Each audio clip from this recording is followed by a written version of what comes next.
Bismillahirrahmanirrahim. Welcome back to the 17th lecture in this series. So we've covered more than half now, and this is gradually moving towards more practical stuff, more stuff on the demonstrative side, where there are graphs and there is analysis, there are stuff like indifference curves, budget lines, compensating variation. It will continue on. You're going to see much more of that kind of stuff and some more computational analysis. But let us start with the lecture and see what we covered in the last one. In the previous lecture, we talked about the comparative economic framework and the Pareto optimality. Remember, we said that we went through this stuff. I said that it's somewhere close to what is perfect competition. Perfect competition is sort of an economic model that is assumed to be the best of the lot. There is obviously, there are monopolies, there are oligopolies, then there is perfect competition. These are three major ones of how an economy works and the structure of an economy. Perfect competition is considered best of the lot for many reasons, which are not necessary to be covered here in this in these lectures or this class. But it is very much close to the Pareto optimality criterion. Now, Pareto optimality goes back to one of the Italian economists, Vilfredo Pareto, and it relates to the welfare.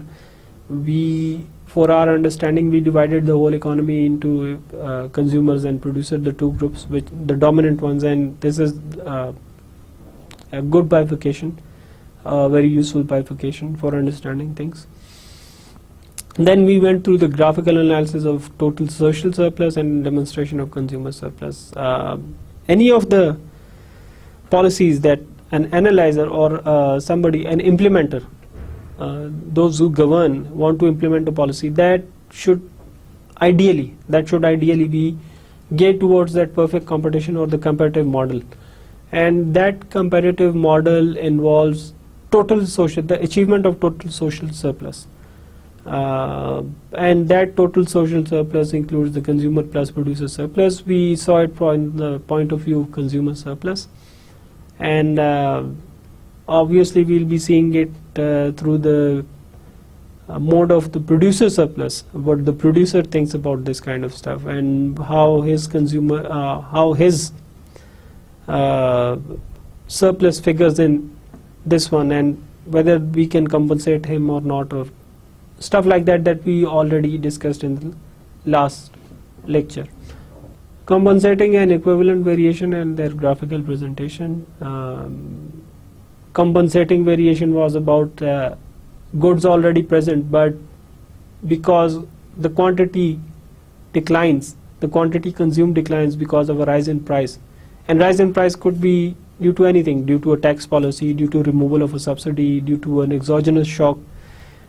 But what is basic over here is that with the rise in prices, the consumer would be consuming less than before because he cannot afford that much quantity. So in terms of consumer surplus, in terms of consumer welfare, that is a loss because he won't be able to consume that much as before. That was compensating variation. That is where compensating variation came in.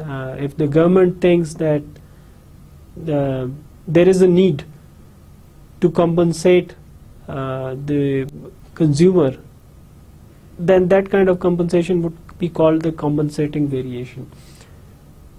Then there is the equivalent variation criterion. It was more on the lines of a good that is not available. Suppose there is a good available, but somehow it vanishes from the market. It completely vanishes from the market. There is nothing available. We gave the example. We talked about an example that if in case it's an imported good, government can impose such a high tariff on it. Tariff is a tax on imports. Government can impose such a high tariff on it that it is no longer useful to buy it. It is no longer useful to sell it because not many would buy that. So the product completely vanishes. But the valuation of the consumer, his want, his demand for that product might not vanish. If the government, in this case, decides, because here is a loss too, and it's a loss in it's a loss in consumer surplus, which reduces the consumer surplus, and since consumer surplus is part of total social surplus, so the social surplus is reduced too. And again, any policy, public policy, that is aimed at helping people, that would be taking care of these kind of things, the consumer and producer surplus. So in this case, what the government can do is that ask that consumer, how much do you value this good, which we call good B in our example, how much do you value this? Suppose it is equal to 10 units, that good. So what the government, if it intends to bring the consumer on par and fulfill his satisfaction, fulfill his utility, the loss in consumer surplus, it will reimburse those 10 units to that consumer. And that kind of reimbursement, that is known as equivalent variation. So that kind of compensation is known as equivalent variation. So this difference over here between compensating and equivalent variation was in terms of all a good present, but one which could not be afforded, and a good that people want, but it just vanishes. It just vanishes. We are not talking about whether it's affordable or not. It just vanishes from the market. It's no more there. So it reduces the choice of the consumer. Now, in the end, we talked about constructing demand schedules for questions related to surpluses and resulting public policy, and we said that there can be two ways. दो तरीके हो सकते हैं इस तरह के demand schedule बनाने के, और वो क्या क्या तरीके थे? एक तो ये कि यूटिलिटी को कांस्टेंट रखा जाए, और दूसरा तरीका ये था कि इनकम को कांस्टेंट रखा जाए और देखा जाए कि यूटिलिटी और इस तरह के उसमें जो क्राइटेरिया, रिलेटेड क्राइटेरिया, उसमें क्या चीज़ें आ रही हैं.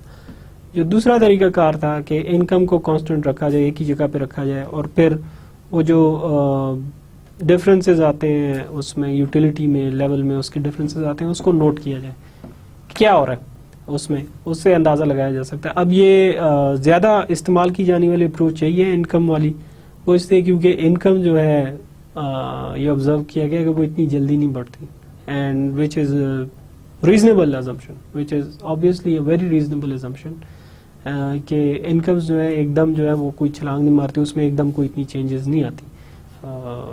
तो उसकी बिना पर, उसको देखते हुए, इस चीज़ को, इनकम को कांस्टेंट रखते हुए और चेंजेस जो यूटिलिटी में देखते हुए सरप्लसेस में वो जो चेंजेस आती हैं वो देखी जा सकती हैं, और उसके मुताबिक एक पब्लिक पॉलिसी डिज़ाइन की जा सकती है जिसका मेन मकसद ये हो कि जो सरप्लस में चेंजेस आए हैं, सपोज वो नेगेटिव हैं, उसकी वजह से सरप्लस कंज्यूमर का कम हुआ है, कंज्यूमर नुकसान में रह गया,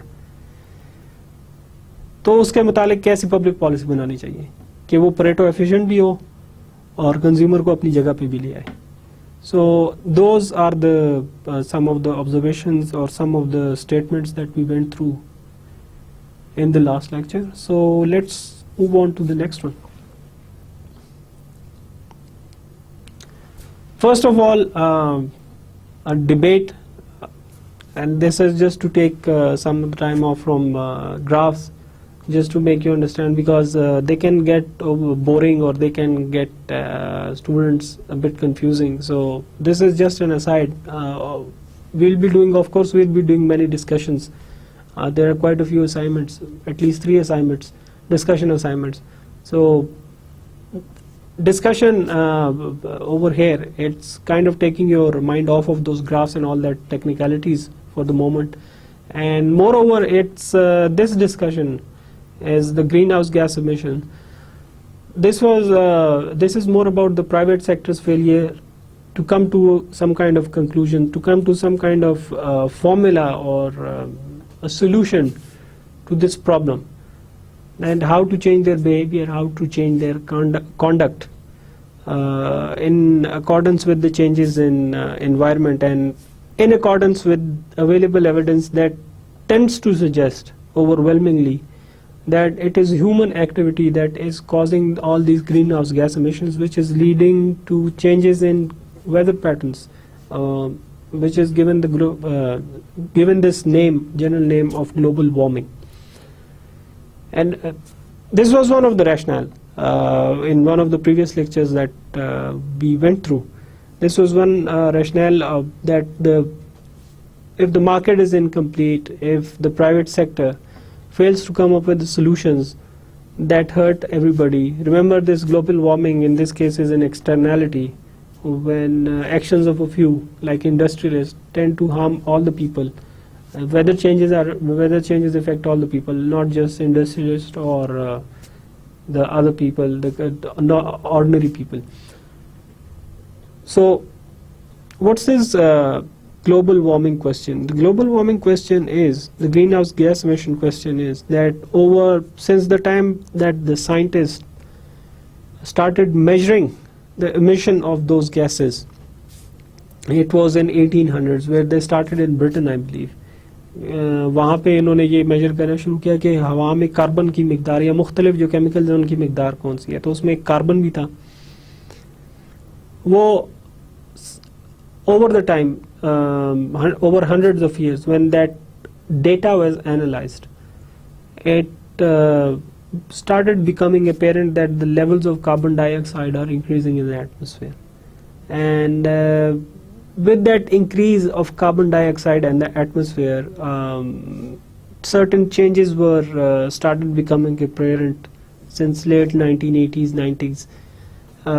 And one of the most prominent ones, in fact the most prominent one, is global warming, the average rise in temperatures of all over the globe.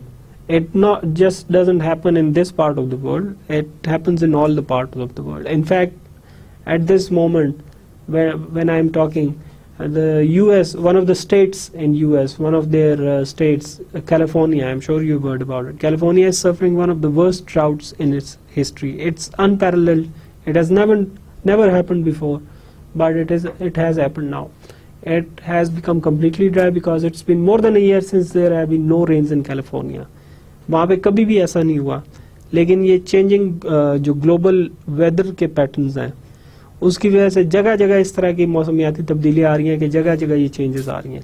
California में कभी ड्राउट आया नहीं था, लेकिन इतना सेवेयर कभी ड्राउट नहीं आया था, खुश साली कभी नहीं आई थी.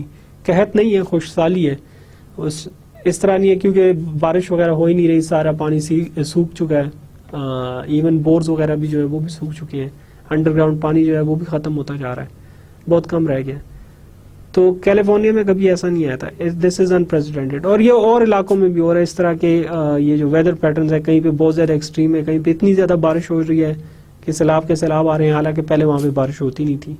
बर्फ़ जितनी पड़ती थी वो अब इतनी ज़्यादा नहीं पड़ती, कम पड़ती है. मौसम जो है सर्दी के वो थोड़े सुकड़ गए हैं, गर्मी ज़रा ज़्यादा बढ़ गई है, ज़्यादा हो गई है. जिसने यहाँ पे टाइम गुजारा है, जिसने यहाँ पे ज़िंदगी गुजारी है, obviously he can vouch for that fact. When we were children living in Islamabad and Rawalpindi, we remember that by late September the weather used to change. It used to become pleasant, and by the night used to be cold. But now, till the end of October, if it doesn't rain, it remains warm. Even if it doesn't rain in November, you can go out without wearing a sweater or a jacket. अब तो ऐसे weather patterns बन गए हैं कि अगर आप बारिश ना हो तो नवंबर में भी आपको सर्दी महसूस नहीं होती. पहले ये होता था, हमें याद है कि पिंडी इस्लामाबाद में इस तरह के वेदर पैटर्न्स होते थे कि सितंबर के आखिर में मौसम बदल चुका होता था. So there is little doubt about it कि गर्मी ज़्यादा हो गई है, सर्दियाँ कम हो गई हैं और वेदर पैटर्न्स चेंज हो गए हैं. लेकिन अब उसका किया जाए, क्या उसका हल है? ये जो डिस्कशन मैं कर रहा हूँ, ये इस तनाजुर में कर रहा हूँ जो हमने डिस्कस किया था कि क्यों गवर्नमेंट के रोल की, उसकी मंतक क्या होती है. क्या कहेगी गवर्नमेंट कि मैं, एक हुकूमत क्या कहेगी, क्या मंतक देगी, क्या लॉजिक देगी कि मैं क्यों एक इकॉनमी में इंटरफेयर करना चाहता हूँ. कोई गवर्नमेंट का ऑफिशियल क्यों ये कहेगा, या कोई प्राइम मिनिस्टर क्यों ये कहेगा, या सदर क्यों कहेगा, उसकी काबीना क्यों कहेंगी. तो उसमें ये एक कहते हैं कि इनकम्प्लीट मार्केट से या प्राइवेट सेक्टर जो होता है वो किसी डिसीजन पे नहीं पहुंच सकता, उसकी कोई एक्सटर्नैलिटी होती है जिसकी वजह से लोगों को मसला बन रहा होता है। अब यहाँ पे एक्सटर्नैलिटी जो है वो है ये ग्रीन हाउस गैस एमिशंस जिसकी वजह से ग्लोबल वार्मिंग हो रही है। प्राइवेट सेक्टर को शुरू में बड़ा इस चीज़ का एहसास दिलाया गया कि इनकी इंडस्ट्रियल एक्टिविटी और इस तरह की एक्टिविटीज़ जो है वो कार्बन डाइऑक्साइड की मिकदार जो है वो फिजा में बढ़ा रही है। So they were asked to come up with a solution in order to reduce that those gas emissions, but not surprisingly they didn't come to a conclusion at all, because obviously if you are an industrialist, it's in your self interest to produce as more because you'd be selling more and you'd be making more profit. So producing less so that there are less emissions in the air meant that loss in production and thus a loss in profits, which was unacceptable to the private sector. So here is where the government came in and said that we have a role to play because it is being harmful, the activity being carried out under the industries or in the industrial sector. It's producing a harm, it's producing a side effect that needs to be controlled. So we are here now, we think we can help.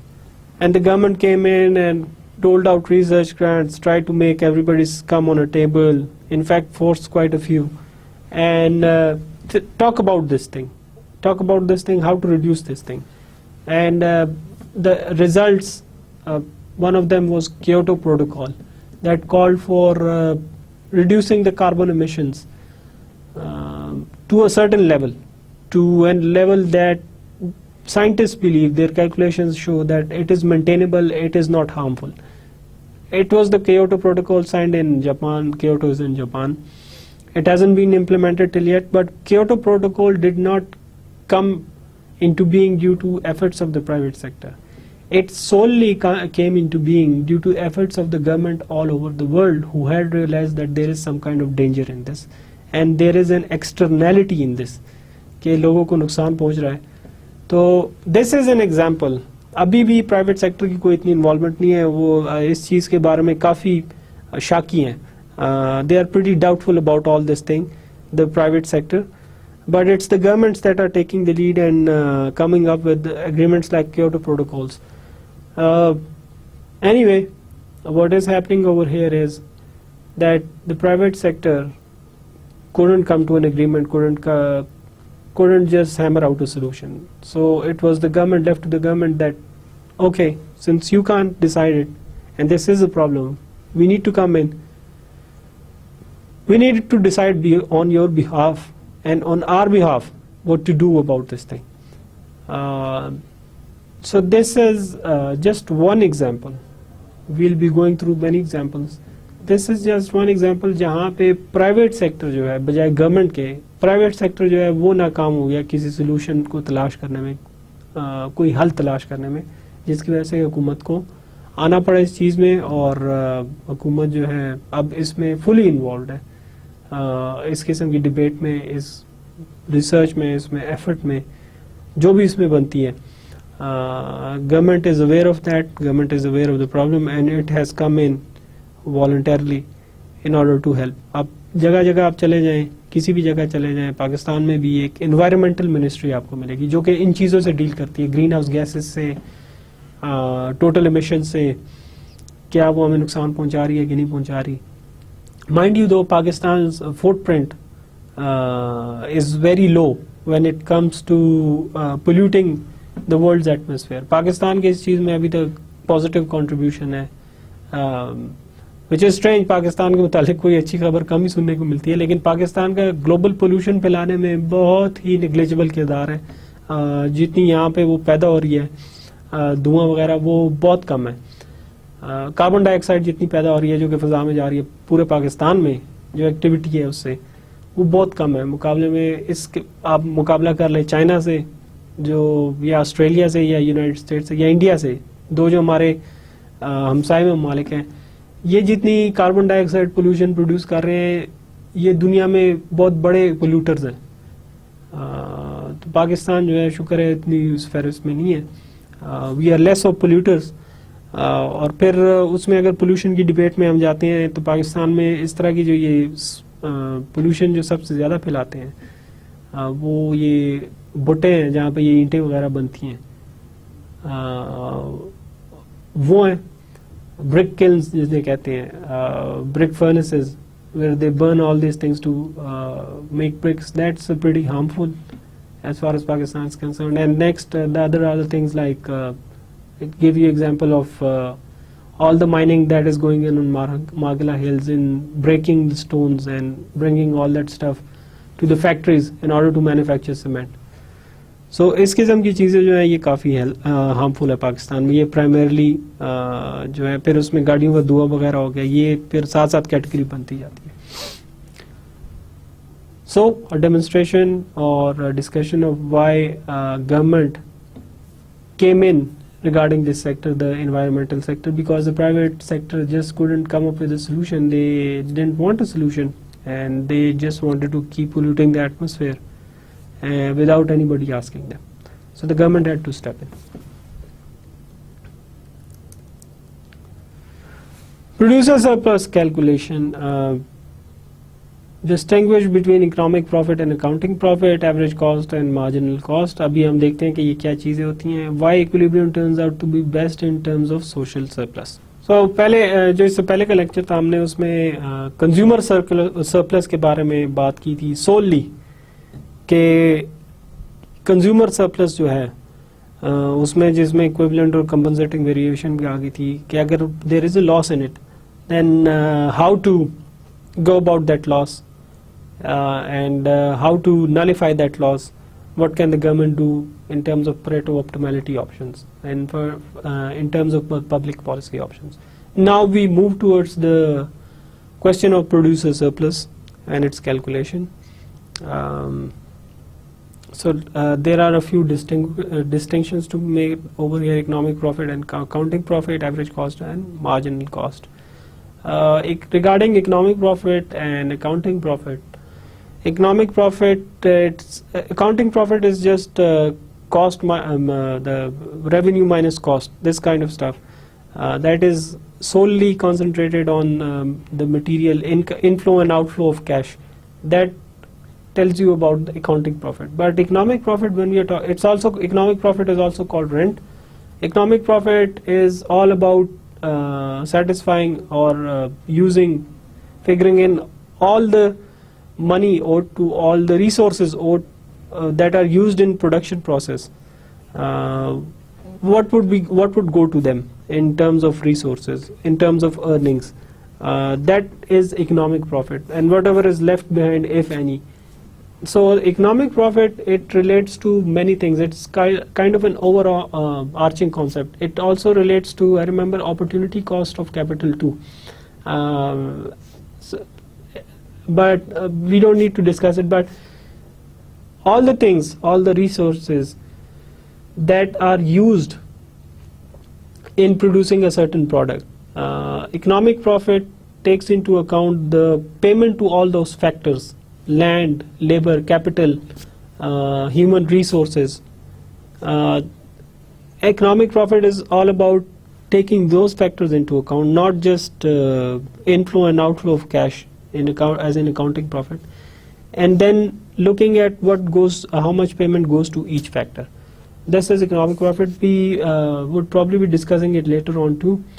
But anyway, this is the you need to remember that there is a distinction between economic profit and accounting profit. Then there is this average cost and marginal cost. What's average cost? That's the total cost divided by the total quantity. You'd get average cost. What's the marginal cost? That is change in total cost. That is change in total cost when there is by change in quantity, when there is an addition in quantity. Suppose there is one additional unit, which is addition is called margin over here in additional units, the marginal units. When there is a change in it, it goes from 10 units to 12 units. So 2 units over here are the marginal units. It's an addition. What's the change in cost due to those 2 units? Those are marginal cost. So now that we've made these distinctions, let's go towards the question of producer surplus, and let's see the nitty-gritty. I'll try to explain it to you, and then there would be two graphs over here. One just to show all these curves, the average cost curve, the marginal cost curve, and all those different consumption level related to it, or the production levels related to it, in fact the quantity levels. And then the second graph, it would be just about that, how do we graph the surplus of the producer. So let's now go towards a very basic presentation of producer surplus and producer activity in terms of Pareto optimality. Let's start over here. Okay.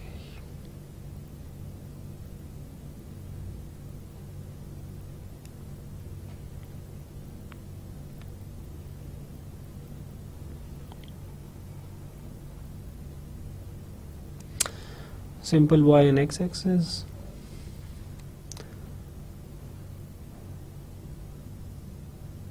Suppose this is the price that is prevalent in the market.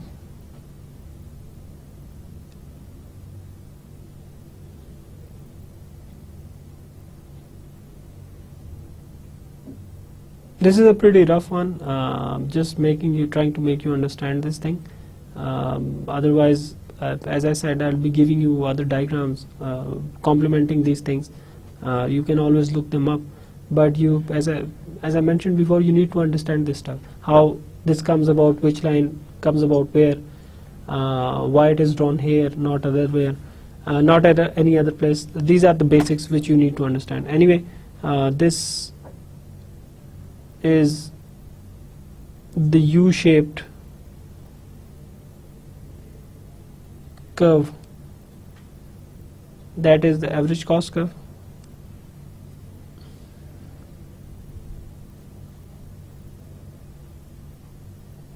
AC, the average cost curve. We just talked about the average cost. That's the curve. It's a U-shaped curve, which basically what tells you is that once we start production, it starts declining until it reaches a certain point, which is its minimum point, and then from there on it starts going up and up, because there are declining returns to a certain factor of production, which in simple term it implies that if a factor of production is being used excessively, overly, repeatedly, again and again, so its use, the advantages that you can take of it tends to decline. When it tends to decline, the cost of using that increases, which is depicted at this part. Until this part where it keeps declining over here, till this part, it is useful to use additional units of that input, suppose labor. But beyond a certain point, there is no use for it, because beyond that certain point, okay, you would be producing more, but it's not feasible because it doesn't give you that much productivity or that much output which was in this area.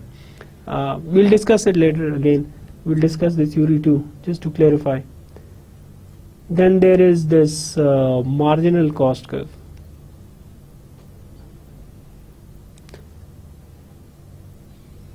MC curve. It cuts the average cost curve over here at its lowest point. Why? Because there is no other place where it can cut it. That's just a mathematical property you'll have to remember. These are two prices, 1, 2, that is O, that is suppose price, that is quantity. अच्छा, ये एक mathematical relationship है कि जब marginal cost जो है, जब average cost कम हो रही होती है तो मार्जिनल कॉस्ट जो है उससे ज़्यादा कम होती है, उससे ज़्यादा तेज़ी से कम होती जाती है, और जब एवरेज कॉस्ट ऊपर जाती है तो मार्जिनल कॉस्ट उससे ज़्यादा तेज़ी से ऊपर जाती है. It's a mathematical property which we don't need to go into detail over here. It's part of economics.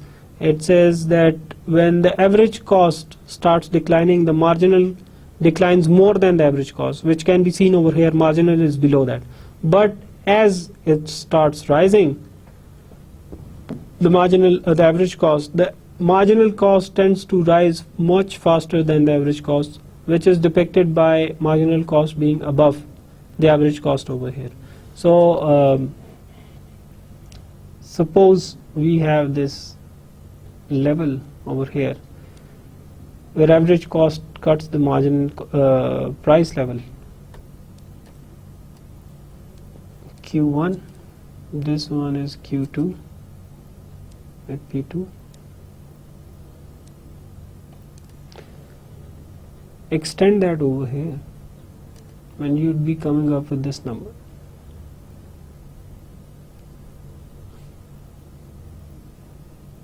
Extend that further.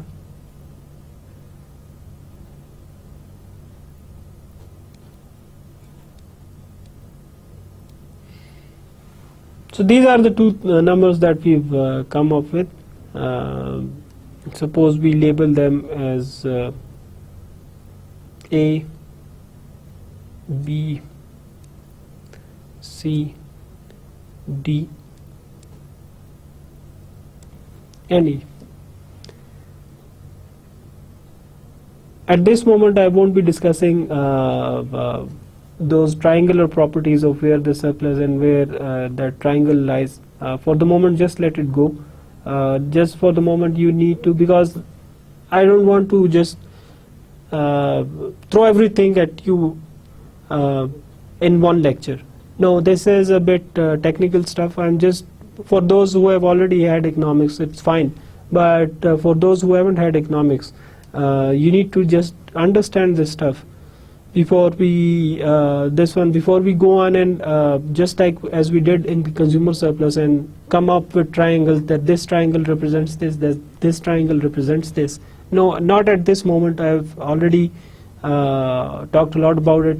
Maybe in the next lecture. For the moment, what you need to understand as far as producer surplus is concerned is that there are two curves as far as production is concerned. Those two curves, and this is production taking place in a perfectly competitive framework or a perfect competition economy. Remember we talked about it, that it's a perfectly competitive framework in terms of Pareto optimality, which would be what we would desire, what would a policymaker desire. So you are here with, and the production process we have to consider cost too, and in terms of cost, we have the average cost and the marginal cost. The combination of these two is the total cost, the average cost plus marginal cost.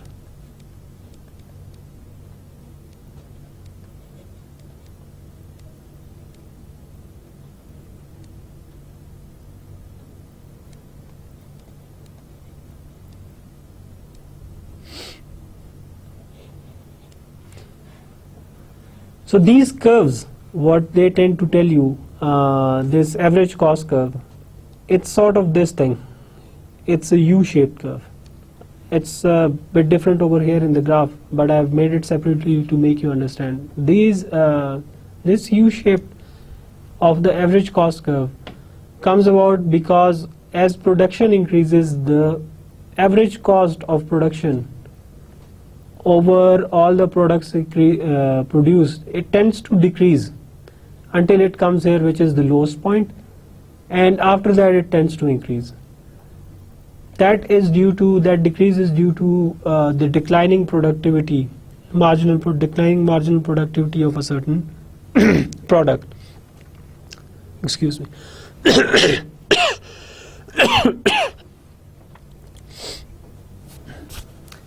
That is the average cost curve. Let me just write it down over here. Let me just write why it declines. At start,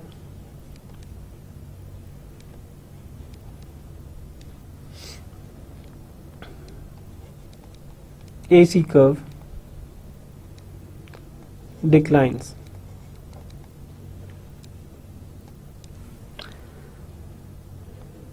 It reaches a certain point,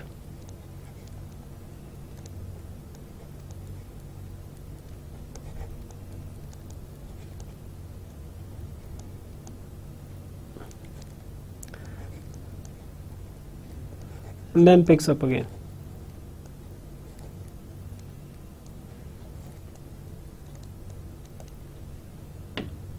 Showing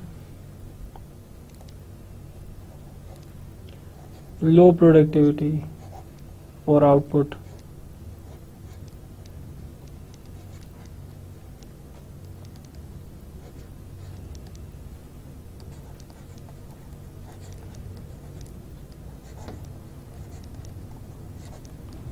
of additional factors of production.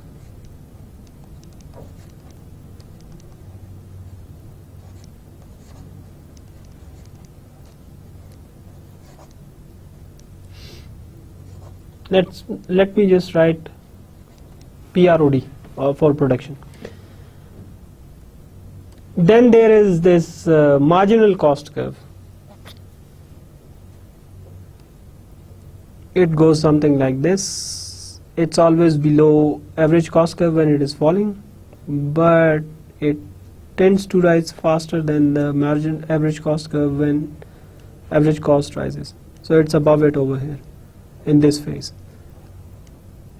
It always cuts it at its lowest point because there is no other point where it will be it can catch the average cost curve. Let me just write it down. MC curve always cuts the average cost curve at its lowest point.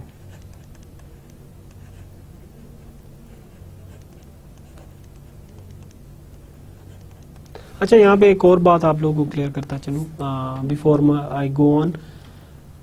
I take out whatever I have drawn over here, जो भी ये मैंने यहाँ पे बनाया है, I then rub it off.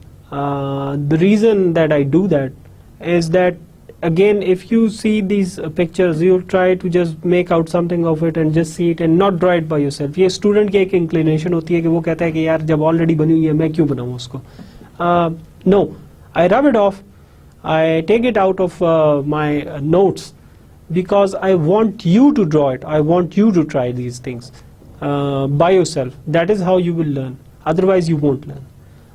Second, इसमें एक चीज़ मैंने क्लेरिफाई करनी है कि ये कन्फ्यूजन बहुत से स्टूडेंट्स को हो जाती है, मुझे भी क्लेरिफाई कर देनी चाहिए इनफैक्ट, कि जो मैंने बात कही कि ये क्यों ये कर्व जो है नीचे आती जा रही है फिर अचानक उठ जाती है, इसकी क्या वजह होती है. I gave you the example of average cost curve. Let's just discuss this. Suppose in a certain place in a bakery, क्या वजह होती है इसकी, ये मैं आपको एक्सप्लेन करता हूँ. ये जो एक खास शेप की कर्व आती है, क्या इसकी वजह से होती है. Let is suppose that in a certain bakery there is place for 10 people in the manufacturing place where all these bread and all these other things are prepared. There is place for 10 people in a certain room. So suppose you only have one person. As a producer, you know that if I have 10 people, then I can gain the maximum. So with the addition of suppose there are 5 people and you're producing 25 units for the bakery. With the addition of 5 more, the total potential would be reached. It would become 50.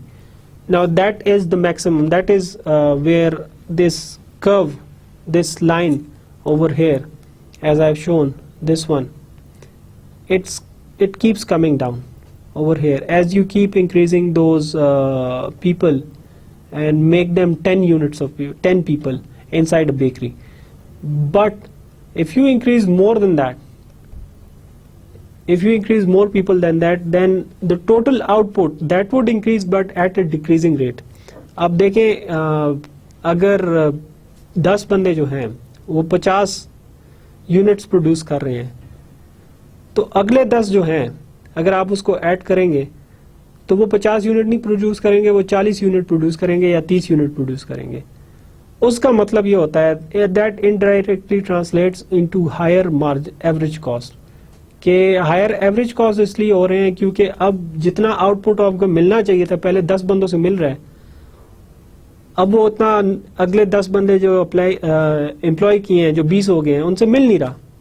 And the reason is के एक bakery में एक certain जगह पे, और ये सब के लिए ट्रू है, हर किसी प्रोडक्शन प्रोसेस के लिए ट्रू है कि हर प्रोडक्शन प्रोसेस में, जिस तरह मैंने बेकरी की एग्जांपल दी, there are a certain number of people required जिससे हम अपनी प्रोडक्शन मैक्सिमाइज कर सकते हैं। उससे ज्यादा अगर करेंगे तो चले प्रोडक्ट मजीद ज्यादा हो जाएगा लेकिन एट ए डिक्रीजिंग रेट। अगर एक बंदा पहले 10 चीजें प्रोड्यूस कर रहा है तो फिर वो मैक्सिमम नंबर जो ऑप्टिमम नंबर उससे ज्यादा जाएंगे, तो उससे ज्यादा मसलन अगर एक लगाया 10 से ज्यादा 11वां लगाया तो 11वां 10 की बजाय 8 प्रोड्यूस करेगा,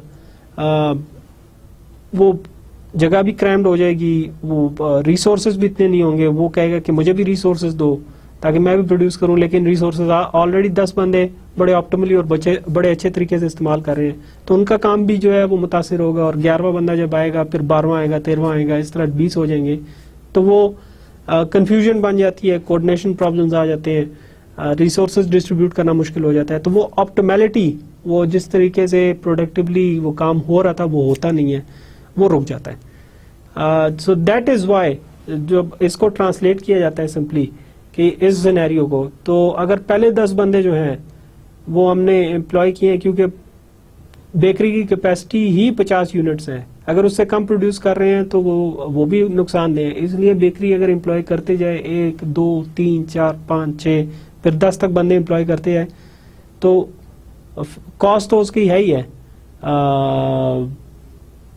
वो उसकी कुछ ना कुछ कॉस्ट तो बेकरी को बेयर करें, उसे बिजली का बिल पे करना पड़ेगा, उसे रेंट पे करना पड़ेगा, उसको अपना ये सारा निज़ाम जो तनख्वाहें पे करनी पड़ेंगी। तो जब तक उसकी प्रोडक्ट बिकेगी नहीं तो उसको कोई आमदन भी नहीं होगी, तो उसे नुकसान रहेगा। तो प्रोडक्ट बेचने के लिए वो 10 बंदे एम्प्लॉय करने पड़ेंगे।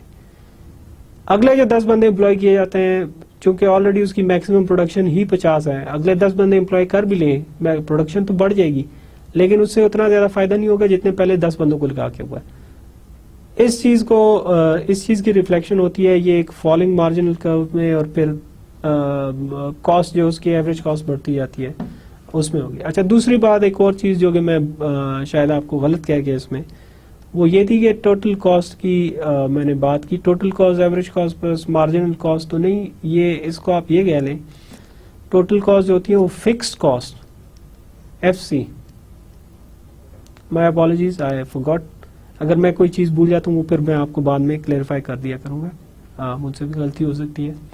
Fixed cost plus variable cost,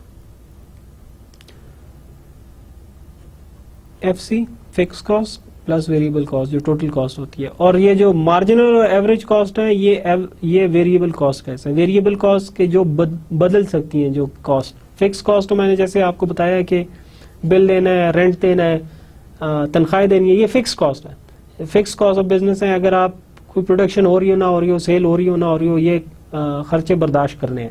लेकिन वेरिएबल कॉस्ट वो होते हैं जो कि प्रोडक्शन जितनी होती है उसके साथ साथ वेरी करते रहते हैं, चेंज होते रहते हैं। तो ये average cost plus marginal cost जो है ये वेरिएबल कॉस्ट में आता है।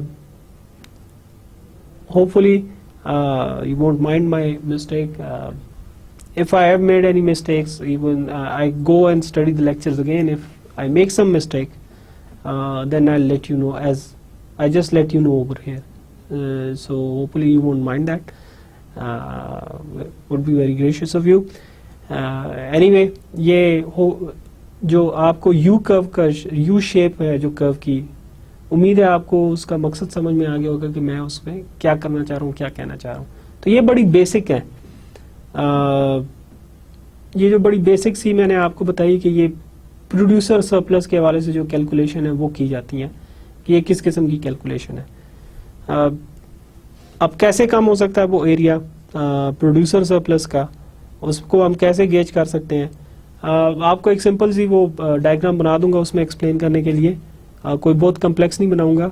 अगर इसमें मजीद एक्सप्लेनेशन की ज़रूरत हुई तो मैं नेक्स्ट लेक्चर्स में कर दूंगा, ख़ास तौर पर ये जो ट्रायंगल्स वगैरह, अभी मैं इसलिए एक्सप्लेन नहीं कर रहा कि मज़ीद आप लोग कंफ्यूज हो जाएंगे. फॉर द मोमेंट एक सिंपल सी एक और डायग्राम बनाता हूँ. वही एक्स एक्सिस वाई एक्सिस,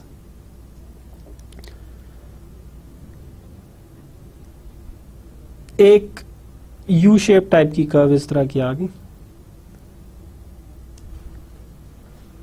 ये कर्व जो है ये कंबाइंड कर्व है.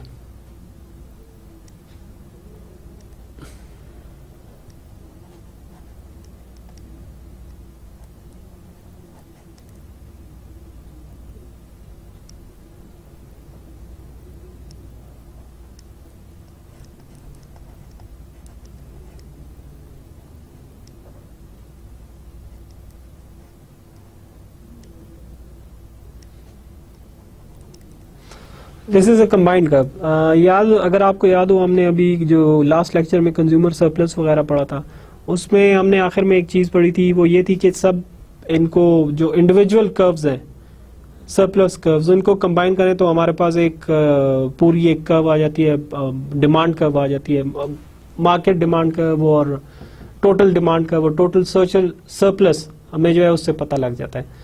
यहाँ पे भी इन सारे ये जिस तरह के ये प्रोड्यूसर सरप्लस वगैरह हैं, इसको हम कंबाइन करेंगे इंडिविजुअल वाला कि एक यूनिट का ले लिया, दूसरे यूनिट का ले लिया, तीसरी का ले लिया, इसको कंबाइन करेंगे तो इस तरह की एक कर्व सामने आएगी.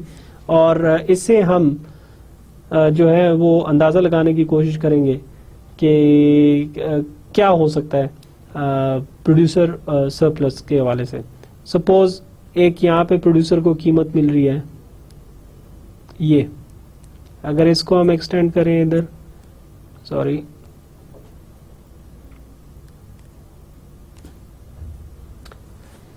ये क्वांटिटी आ रही है, ये क्वांटिटी वो प्रोड्यूस सेल कर रहा है Q1 के, इसको क्या लेते हैं P1 पे.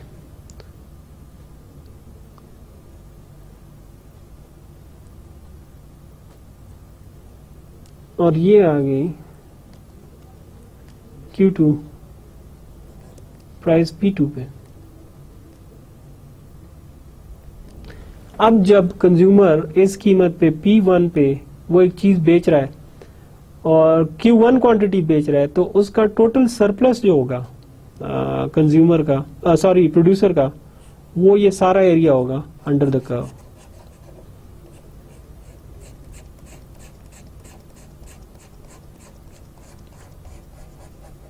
ये सारा एरिया जो कर्व से ऊपर ऊपर है, not under the curve, above the curve.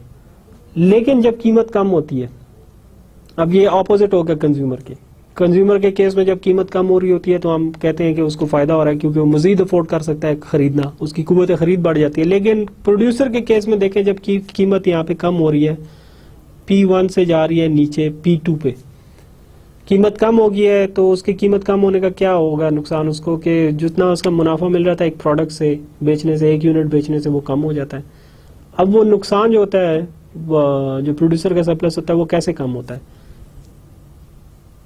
ये जो एरिया रह जाता है, ये ऊपर वाला, सपोज इस पॉइंट को हमने A कह दिया, इस पॉइंट को हमने B कह दिया, तो अगर प्रोड्यूसर का ये जब उसको कम कीमत पे एक चीज बेचनी पड़ती है तो उसको नुकसान क्या होता है. P1 से जब P2 आ जाती है तो उसको अगर हम एक ट्रायंगुलर एरिया में रिप्रेजेंट करते हैं तो वो होगी P1 A B P2, which is the loss in surplus.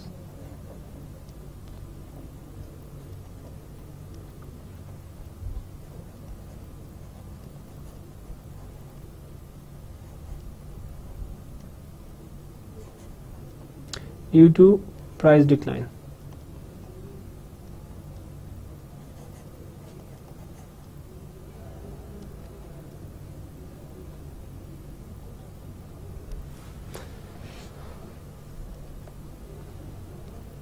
अब इस प्राइस डिक्लाइन की वजह से जो कंज्यूमर का टोटल सरप्लस रह गया है वो ये वाला एरिया रह गया है,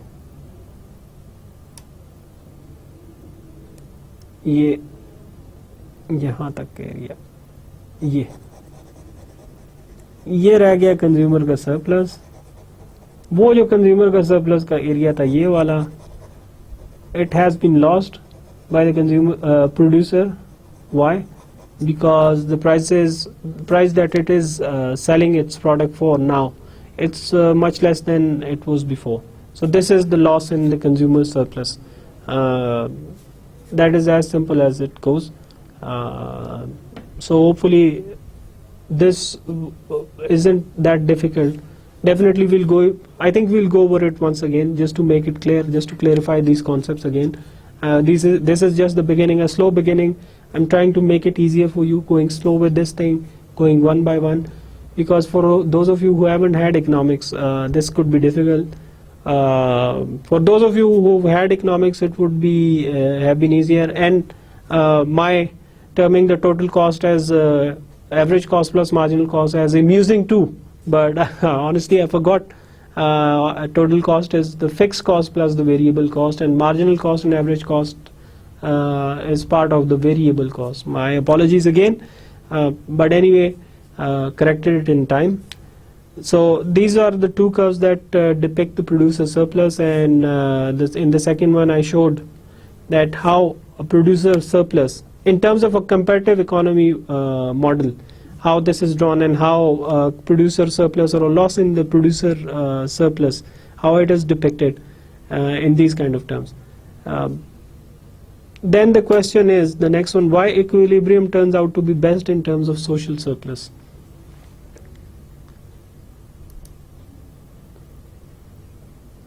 Not the concept of velocity, not here, but anyway, I'll just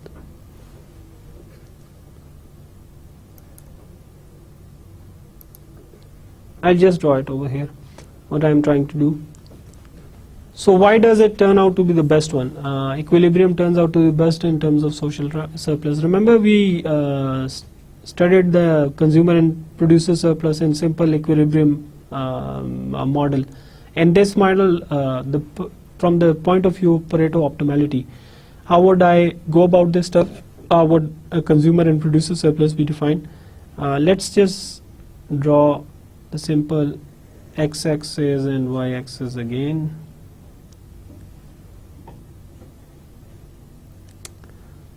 There is your demand curve. There is your supply curve. This is D for demand, this is S for supply. This is your equilibrium point, E. Extend it over here. This is the quantity, equilibrium quantity. This is the equilibrium price, P of E. So this is price P. This is quantity Q. From the point of view of simple equilibrium, I told you beforehand, if you remember, that all this area is the consumer surplus, all this area is the producer surplus.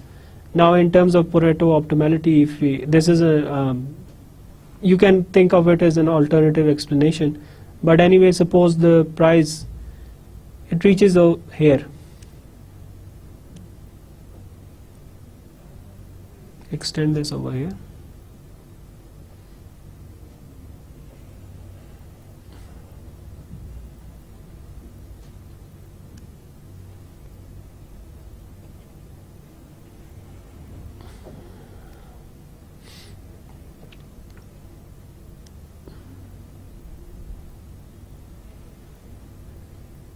Combine these points over here.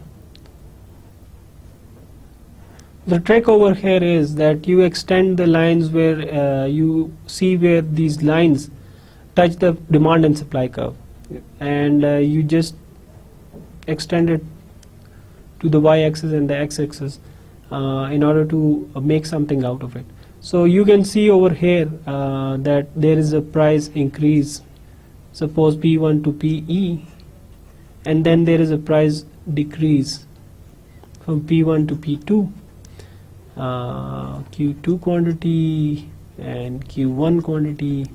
So now first of all, think of a price increase. जब कीमत बढ़ जाती है, at the price increase it goes from PE to P1, कि जब कीमत जब बढ़ जाती है तो कीमत बढ़ने से किसको फायदा होगा? प्रोड्यूसर को, क्योंकि उसे हर यूनिट के बेचने पे उसको ज्यादा प्राइस मिल रही है. That would be wonderful for him, so he would be more than willing to increase his production. He can now produce up till P1. He would want to produce up till P1, but the problem is that the demand over here. ये देखे कि यहाँ पे P1 जो है, जैसा कि मैंने बताया कि ये देखे कि कहाँ पे इंटरसेक्ट कर रही है डिमांड और सप्लाई कर्व को. डिमांड कर्व को यहाँ पे इंटरसेक्ट करती है. अगर आप इसको एक्सटेंड कर लें हॉरिजॉन्टल एक्सिस पे तो ये आ जाती है Q2 पे. तो प्रोड्यूसर तो काफी हैप्पी है कि वो कहे कि मैं इस Q1 लेवल प्रोड्यूस कर रहा हूं क्योंकि उसको अच्छी कीमत मिल रही है. लेकिन कंज्यूमर जो है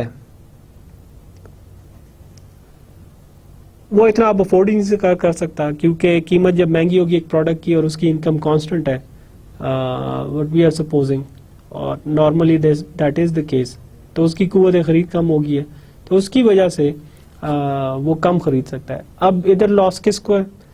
लॉस है कंज्यूमर को. कंज्यूमर को कितना लॉस हो रहा है ये देखें, ये पूरा एरिया.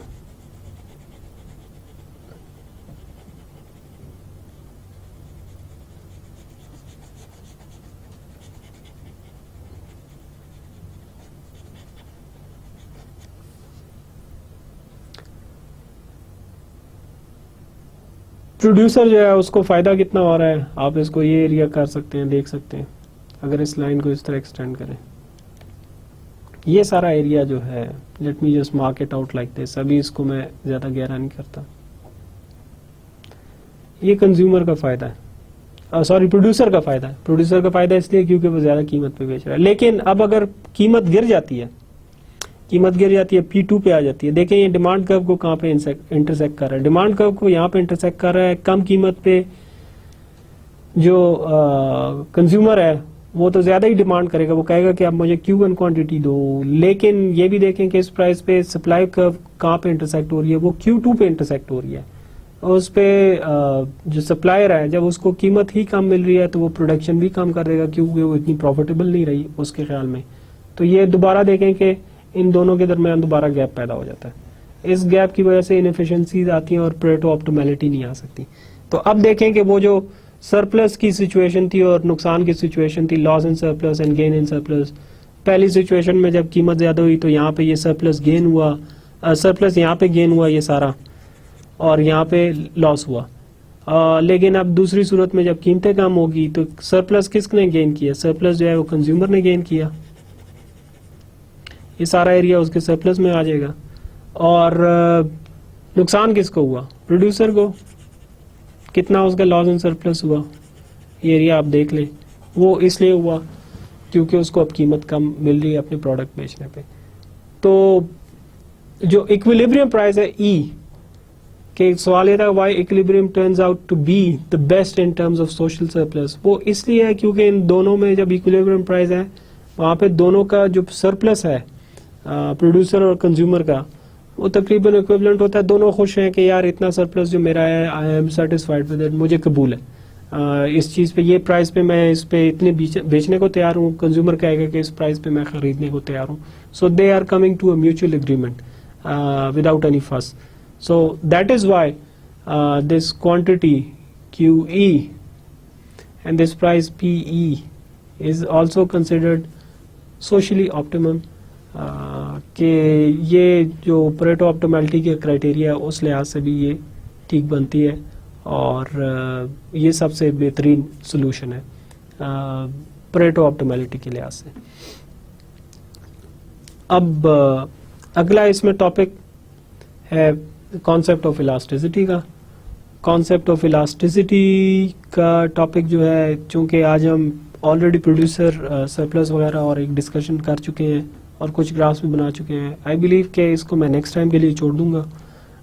कॉन्सेप्ट ऑफ इलास्टिसिटी जब हम डिस्कस करेंगे उसके साथ इसकी मैं एक एप्लीकेशन भी डिस्कस करूंगा जो कि टैक्सेशन है. ग्राफिकल एनालिसिस उसका करेंगे कि व्हाई दैट इज इम्पोर्टेंट. वो टैक्सेशन एक इंतहाई इंपॉर्टेंट पब्लिक पॉलिसी है, उसका हम एनालिसिस करेंगे और देखेंगे कि इलास्टिसिटी का कॉन्सेप्ट उसमें क्यों इंपॉर्टेंट है. As an analyser, as a public policy analyser, why it would be very helpful for you to keep this concept in your mind and try to see how this will alter the analysis or the results of the analysis. So we'll do it next time. In this